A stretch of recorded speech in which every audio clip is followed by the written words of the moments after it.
કાવલા ગામ ટાગલી ફળિયો નિવાસસ્થાને અશોકભાઈ ચૌધરીના ધર્મપત્ની તથા પરિવારની વિખૂટા પડેલા શ્રીમતી સ્વર્ગસ્થ બકુલાબેન ચૌધરીની ધાર્મિક ક્રિયાઓ સાથે ગ્રામજનો કુટુંબીજનો દ્વારા પર્યાવરણ બચાવવા માટે સંકલ્પ લેવામાં આવ્યા.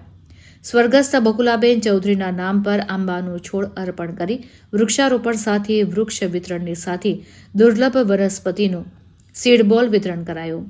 શોકાતુર કુટુંબીજનો અને ઉપસ્થિત લોકો સાથે વૃક્ષારોપણ કરી પર્યાવરણ બચાવવા માટે સંકલ્પ લેવામાં આવ્યા. તો મરનારની યાદીમાં કાવલા ગામની અંદર પર્યાવરણ પ્રેમી વિજેશભાઈ ગામિત દ્વારા સ્વર્ગસ્થ બકુલાબેનની યાદ કુટુંબીજનો, સગા સંબંધી, મિત્ર મંડળ દ્વારા તેમની 12મા દિવસે વૃક્ષારોપણ કાર્યક્રમ કરવામાં આવ્યો. વૃક્ષારોપણનો કાર્યક્રમ કરવા જઈ રહ્યા છે ત્યારે વર્ષો સુધી એમની યાદ આપણી સામે રહી, આપણી નજર સામે રહી. એમનો પ્રેમ આપણને વારે વારે સ્મરણ થાય તે માટે આજે પર્યાવરણ પ્રેમી અમારા વિજેશભાઈ ગામિત સાહેબે આપણને આ વૃક્ષારોપણનો કાર્યક્રમ આ 13મા નિમિત્તે કરાવી જઈ રહ્યા છે ત્યારે આપણે બધાએ ખૂબ મનથી, ભાવથી, પ્રેમથી એમની યાદની અંદર એની યાદગીરી માટે આપણે આ વૃક્ષારોપણનો કાર્યક્રમ કરવાનો છે.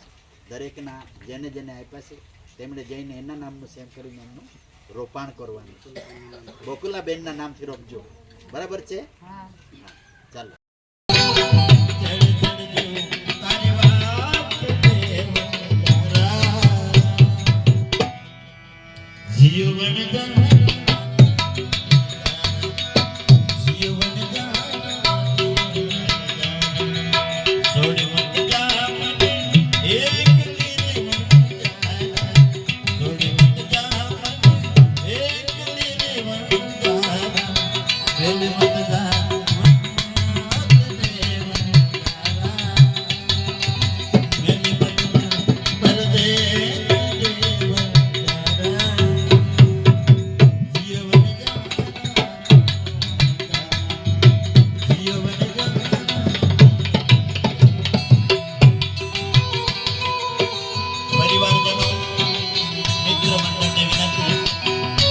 વ્યવસ્થા અનિલભાઈના ઘરે